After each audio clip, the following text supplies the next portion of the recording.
Good evening and welcome to another live broadcast with Green TV and the Pat Foundation. So we've been doing shows every single week for the past year and we're coming to the end of 2021 now. So I think we're going to wrap this up as our last show for this year. We will be back next year, so do watch this space. So this is kind of our Christmas show. So I've got my red top on, although I forgot to put the Santa's hats on. I think it's a little bit too early. But we've had Mark as a previous guest. His work, Mark Hill, MBE, I might add, his work, he's done so much work over the years and such great accolades that we talked about last time on the show. So if you did miss that one, you can see the video on our Pat Foundation website, YouTube, sorry. But he's got a new project now, which we'll talk a little bit more about that in a little bit more of a while. But yes, loads going on. So first of all, Mark, welcome to the show again. Thank you, Gail, and thank you for having me. And thanks to Green TV, the Pat Foundation. Absolute pleasure. So I've got to ask, because everybody's talking at the moment, have you had some of the snow? No. So I'm currently living in Catchet Garrison. And those, I suppose, those from the army that know the garrison, we live in our own bubble of 4 seasons in one day. But no snow. Interesting. Well, I've not had any here in the East Riding in Beverley. Everybody was posting on Facebook, all these snow. My kids are gutted and distraught because we've had none. And then today it arrived. Quite heavy, really, and it's settled. So we'll see. I don't think we're going to have a white Christmas, but yeah, we've had some at least. So there we go. So enough about the snow. Back to the show here. So Mark, since you've been on our show, you've been doing various charity events. You're always on LinkedIn and Twitter. I think you rival me on those stakes. But on a serious note, you've set up a new thing with the buddy boxes. So tell our viewers and everybody's watching a little bit more about that. Yeah, for sure. Thank you. And it's great to be here. It really is, to promote what I'm doing currently. So during my spare time, I'm doing, it's like a language and communication tool. And those that know about, in the military, we do command tasks, or when you're in on a new course, you might do an icebreaker, stand up and say who you are, where you come from. So Buddy Box is that. It's an icebreaker. It's a language and communication tool. And for me, it's my passion.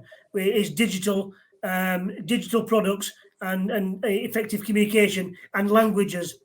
Wow. And so in 2018, in Catchet Garrison at our local school, I went to see the headmaster with my day cap on as the Army's community youth engagement officer. And outside the headmaster's office, there were 4 students. And I said jokingly to the headmaster, of the kids being naughty, outside your office. And he said, no, they're our Syrian refugees. Actually, there were 3 Syrian refugees and 1 young Iraqi boy. And he said, they don't speak English and we don't speak Arabic. So I said, do you want me to have a chat with them? I can speak Arabic. So I said hello to them and good morning. Salam alaikum, sabah al khair. How are you? Kayf halukum? And all of a sudden, the kids had this massive beaming smile because somebody was engaging with them. Yeah, and it's quite sort of inspiring as well, and it's flattering, isn't it? It's for any language barrier and cross. So the idea of that's a sort of a great idea. So what inspired you to do that, Mark? Well, speaking to the children, and one of them, well, the 3 boys and 1 girl, and the boys were just talking about Kora, Korak Kadam, Kulyom, Korak Kadam. Every day they wanted to play, basically say they wanted to play football. So I said this to the headmaster, and sure enough, they went and joined the football team, and they were really good. And I think the school started winning some games. So what I did was, through my time in the army, through the military, the way I used to learn was to do flashcards, the question and the answer. And what I did was I created round about 60 flashcards geared around school and education. Wow. The idea was to do four of them, so 60 times 4. And of course, Right. it was quite getting, and I did it in PowerPoint. I printed them off, laminated them, and cut them out. And it was only 4 sets, but it took quite some time. And what I did was I put them in a box, and so I called them the buddy box. Of course, in the military, we have this buddy system where we help each other out. Yeah. And my understanding of when a new pupil goes to a new school, they get paired up with another pupil, a buddy, if you A like, buddy, yeah. who That shows them happens, yeah. the navigation of the school, and it gives a new pupil an initial friend. So I called it Buddy Box, and it was all round about having an English-speaking pupil and a non-English speaking pupil. In this case, they were Syrians, so they speak Arabic. And so, for example, this is a book. If you turn it over, it would say "Adi Kitab" in Arabic. Brilliant. And it's not to get these children to become fluent in English, but it was almost that icebreaker, an effective communication tool for English-speaking, non-English-speaking pupils and teachers to be able to effectively communicate with each other in a fun and educational way. Absolutely, and we've talked about this on the show before, in other various topics, that communication really is the key to. It's life-saving in theory. People talking and expressing how they feel and communicating. So to send that message home so early with children, it is really, really powerful. So obviously, I go on about the veterans community obviously all the time. Using those transferable skills. So you learned Arabic even, I presume, when you was obviously on tour. So what a powerful tool that is to then. Do you speak any other languages? Well, yeah. So when I think the Army and then the Navy and the RAF are great organisations in terms of preparing its people to become maybe entrepreneurial, creative thinkers. And I massively believe that. And I know a lot of people, armed forces personnel, service leavers, transition from the military back into society, setting up their own businesses, entrepreneurial, which is fantastic. And for me, although I left school with no qualifications, I certainly couldn't speak a second language. And for me, it all started in Bosnia, being on a vehicle checkpoint, a VCP, with a patrol interpreter, and asking the person in the vehicle where they come from, where they're being, building up that intelligence picture. And it was about 10 minutes, and I thought, well, I've only asked him what his name is. So I thought I would learn the language myself. Zdravo, kako ste? Ja sam britanski vojnik, British Army soldier. Hello, how are you? In Bosnian, in Serbo-Croat. And of course, then when I went to Iraq, I learned to speak Arabic, although it was, Iraqi Arabic. I think, and I was in Middlesbrough today at the International Centre with Afghan Buddybox. There was a couple of people there who spoke Arabic and who came from different countries from Iraq, and we could understand each other, which is fantastic. Yeah. So languages and effective communication skills for me was fantastic. No, that's absolutely brilliant. I was just looking at the comments there. Adi, behind the scenes, our IT guy, he spent time in Egypt himself. So it's interesting. You've used some of those skills that you've taken from the forces, and then made something and created to impact. So when did you start doing this? When did it all begin? When was the idea? Was it something just recently? Yeah, so as I mentioned with Buddybox, it was in 2018 with the Syrian pupils, and it was only in one school, and that school was in the garrison, in Castle Garrison, and recently, round about, was it 14 weeks ago, 12 weeks ago, when we all saw on our television screens on the news that in Kabul that the families and people were being pulled out of the crowds to be airlifted out of Afghanistan, come to the UK, and to travel into other countries around the world. So I sat there on the settee with a cup of coffee, and I thought, something, I want to do my bit and put something back, and I want to do exactly the same as I did for the Syrian refugee families Yeah. in Catterick, but for the Afghan families. But I came up a few problems, and although I've created a couple of Afghan cards, I didn't have the resources or the money and the bandwidth to make hundreds of these to send Yeah. around the country. So that was it. I moved on, and about a week later, I was thinking about it, and what I did was I thought, if I put it into the cloud, have it cloud-based, then anybody within the UK, in fact, anybody around the world, if you had the link to the actual resources, then you could Right. download them to your computer or your Wow. phone or your tablet, and then use what I call at the moment Afghan Buddybox. Right. So using the power of technology. So I suppose, well, that's because this won't be funded. This will be self-funded, will it, Mark? Yeah, it's all out of my own pocket. Oh. Majority of it is, I've got quite a few digital products to help me along this. Although it's self-funded, and a lot of it is my time, really, time and effort. And so, as the viewers on here today will know, that coming out of Afghanistan, they don't speak Arabic. I think it's 1% of the population that speaks Arabic. So coming out of Afghan, there are two main languages. First and foremost, there is Dari, which is a form of Farsi. It's like British people speaking English versus the Americans speaking English.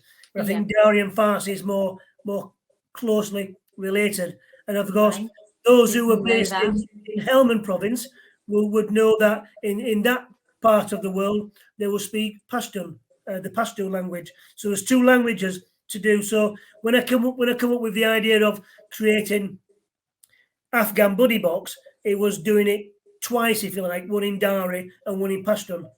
Wow, gosh, I didn't actually know that myself. I didn't realise that you don't sort of correlate that. You think even for French, for example, but there must be different regions. And in England, we've got so many. We're all English, but we've got so many different accents from mine to yours, I guess. So that makes a lot of sense. So tell me, obviously, this has created quite a storm, and you've been recognised throughout, for this work, and obviously we here on Green TV will get the message out, and the word is tell our viewers. I think it was Sky News you was on, or there was various, I think BBC News as well. So quite the celebrity, really. So we're quite honoured to have you on here, Mark. So tell our viewers, obviously, a bit about getting that word across, and if anybody's watching this, how they can help. Yeah, sure. So what I did was I wanted to keep the integrity of the flashcard, if you like, and the medium that I used, or the product, because it was all round about schools, and it's a free resource. I don't charge for this, which is fantastic, and that's probably why it spread so quick. And the platform that I've used is Microsoft PowerPoint. Of course, most schools, if all schools, would have PowerPoint products. So I've created the Buddybox, if you like, and I've kept the same the integrity of the initial title, Buddybox, because it was like buddy system, two people working together, English speaking, non-English speaking. So I've done it in PowerPoint, but to keep the megabytes down, I've done quite a few. So I've done basic conversation, days of the week, numbers, the alphabet, shapes, colours, everything related around school items, animals, and so what I've done is I then put it into the cloud, into the Amazon cloud, and those then put everything in a PDF. Send the PDF, which is it's almost creating what I call a virtual school with virtual classrooms. Because what I've done with some of the artificial intelligence I've got, software I've got, is to create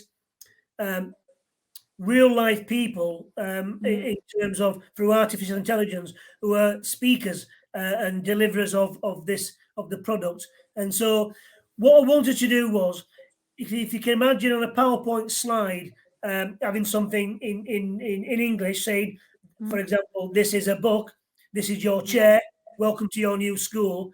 And it would be written in English, which is fantastic.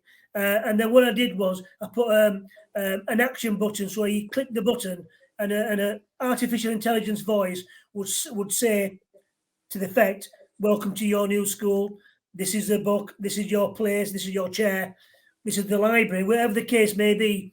And on the right-hand side of the screen would be written in Dari or Pashtun. And then I had the idea or the thought of what happens if the children from Afghanistan couldn't read their own language because they hadn't been to school. That kind of got me thinking of, well, why don't I put an interactive button where if you pressed it, it would speak in Dari or Pashtun. Right, smart. But the problem there was, and those people on the call tonight on viewing the show, is Google Translate's great and Microsoft Translate is fantastic. But if you're talking with translating from English to say French or German or even Arabic, you can click a button and it will speak in those languages. But with Dari, Pashtun and Farsi, it doesn't give that functionality. No. And so this is a problem I had, and through the power of the internet and social media, I've now got, well, I've got people helping me who are native speakers, both in this country, the UK, and overseas. Wow. So what now I've got, I think the unique selling point for Afghan Buddy Box is you press the button and it speaks in Dari or Pashtun, whichever version you've got in that language, and then also in English. So you've got text, audio, accompanied with pictures. Oh, God. So you've really thought about this then. You've really got everything covered there. And I suppose, as time goes on, things will develop more and it will. So watch this space then, our viewers. This is going to be, you're still doing the Pull Up a Sandbag, I presume, campaign as well in terms for the veterans, up and down the UK and things. And you do countless fun runs, charity work, and I'm not really sure. I thought I was quite busy, but I'm not really sure where you fit it all in. But so what's the next stage for this then? Is it a case of, right, you've developed this buddy box, it's rolling out there, it's get the word across, or is there anything, people watching now can help in support, in develop it further, or make it, I don't know, sort of to a different outlay somehow? Well, the good thing about Afghan Buddy Box and the internet is it's now across many schools in the UK, which is fantastic. Right, I'm getting some amazing feedback and testimonials. And it's also gone into France and Germany. So the problem I had there was, well, when I thought about it, with Afghan Buddy Box, regardless of where you travel around the world from Afghanistan, you speak Dari or Pashtun. The only thing I had to worry about was the host nation's language.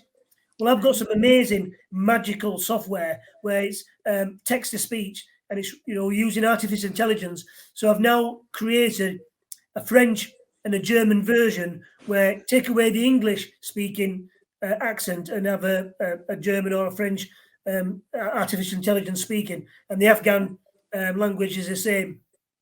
But not only that, I've been contacted by a lady in the Netherlands who's working out in the UAE, the United Arab Emirates, and there's families been arriving there in Abu Dhabi, and she's using Afghan Buddy Box for the families there. Wow. And I wanted to break into America, and I've recently just got into some education schools within the United States, which is fantastic. Wow. I've kept the integrity of the English accent, so I'm now going through the transition of changing that into an American accent. So that's to be, watch this space sort of thing. Wow, what an incredible journey. So do you think that's probably been born mostly through COVID? So you've had, I'm not really sure how you've had time to fit it in, but, really, it's inspiring work. I love people like yourselves that come on the show and tell these stories and want to help and want to make a difference and, want to use your skills. And, there's so much that, we as people can do and help. So I've mentioned this a little bit earlier, but how if somebody's watching here now, what's the message you want to get across to, Yeah. really get the picture out there, get this populated out there? Can anybody help, sponsor? Can anybody get involved in that sense? Is there any more we can do, Mark? No, definitely. There's always, the networking and connectivity. If anyone out there would like to help out, that's fantastic. My email address, I've set up an email address, which is afghanbuddybox at mail.com, afghanbuddybox@mail.com. Yeah, Or go on we can Google. post those links for you as well. Go on Google. Thank you very much, Gail. You can go on Google and Google Afghan Buddy Box, or go on Twitter, LinkedIn, and find me on there. It's always good to get some help. If your schools are out there, or schools in your community have taken on Afghan families, Afghan children, then come and send me an email through Green TV. You can get the link. Basically, I will send you a PDF. And within the PDF is all the links, and everything's linked to the cloud. You download it and use it yourself. Then, what it means is locally, you can then print things off yourself within schools and put them up. But also, children can be creative with the slides and make their own slides with the language buttons they've got on there, and being creative. But one of the magical things is, for me, well, there's a few actually, but one of the amazing things is I've been connected with a number of schools in Afghanistan already, and when you think about it, you can reverse engineer what I've done because of the language. It's English, Dari, Pashtun, and so girls in Afghanistan at the moment, because of the regime change, are not allowed to go to school. So Afghan Buddy Box has been supporting girls in education through its virtual school.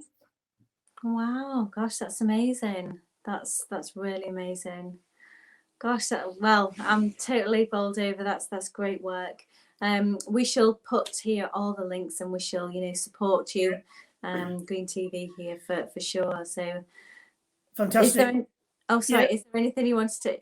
Yeah, so the actual product, because it's in the cloud base, it doesn't really need me to go anywhere. But I have been to a few schools, a school in Bradford and a school in Leeds, because it's not too far from where I am at the moment.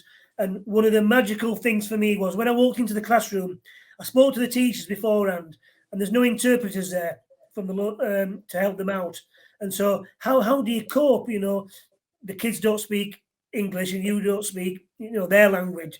They just seem to go from classroom to classroom. And when I walked into the classroom and I said to the children, Assalamu alaikum, Chitaresti, asked them how they were in their language, instantly the children, spun round, big beaming smiles, and through the sessions they were giggling and laughing, and the teacher hadn't seen that before. And for me, that was the magic of all the hard work I put in to do this. And just to learn a few phrases in their language, in Afghan or Dari, should I say, goes a massive long way. But to have the functionality of what Afghan Buddy Box does is amazing. Now, I'm always coming up with problems and looking for solutions, and I've done that on the journey. It's been a short journey, and of course, I've got lots of pre-loaded conversations that I can press a button and it speaks in Dari or Pashtun.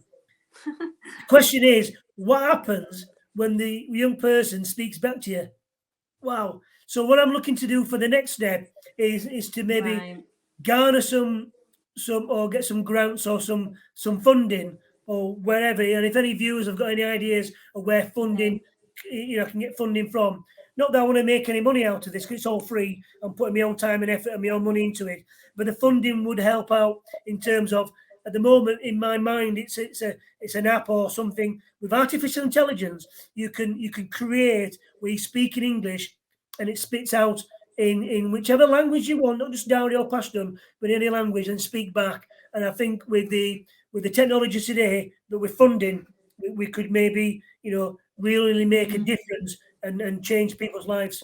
Yeah, absolutely. And that's that's your passion, that's the fire in your belly that does, that's why we here volunteer for Green TV, and it's that it is that making that difference. So, well, before I let you go for the evening, thanks ever so much for that, and we'll support, and we'll send the links out for the show to go and to get that. It's about communicating, getting that message across, as we've just said, and to all the powers that be. But before you go, so Mark, I'm going to ask you, as I do on my guests that come on the show, it's 3 things. So it's your favourite book, your favourite film, and your favourite music. Now you can have a few, because I know that's very, very specific, and if people ask me, I have a list for each subject. But let's find out a little bit about the man behind the whatever the word is, the man behind the public eye. Wow, 3 questions there. Well, I don't really watch TV because I'm busy doing. Too busy. But if I was to watch TV, I suppose my favourite film would be the James Bond films. No Time to Die, the latest one. I like the James Bond films. Yeah. Favourite book or books? I read a lot of books on entrepreneurs, successful businessmen and businesswomen. So I like to read a lot of entrepreneurial, enterprising books and get some passion, some motivation and inspiration from those. And I suppose the music. I often laugh about my haircut. Most people on the air would agree with me. When you join the military, you have a short back and size. And I'm just about to transition from an FTRS role back into Civilian Street, and I've got a job lined up in January. So from the age of 17, all I've had is a short back and size. Yeah. Kind of stuck in that warp of the 80s. So my favourite music, if you like, would be a mix of the 80s. A mix of the 80s. Good choice. And I remember off air you've told us you've been roped in seeing Jason Donovan tomorrow, so he's an epitome of that, I guess. So that's probably really embarrassing now for you, bless you, but no, he's a legend, still going. I have this conversation with my children, some of these bands and artists, not to sound like an old fogey, but some of these youngsters nowadays, will they be around in the 50s and 60s still going strong, like your Tom Jones and things? So but that's subjects for a whole other new show. Thanks ever so much, Mark, for that. Carry on, obviously, the great work, and let us we can support you in any way. Anybody's watching this that can help Mark in his journey and his plight, then please get in contact. And yes, thanks so much for coming on the show. Have a great rest of your evening and a great Christmas as well. Thanks ever so much, everybody, for watching. It's bye from me, Gail Acaster, and my guest, Mark Hill.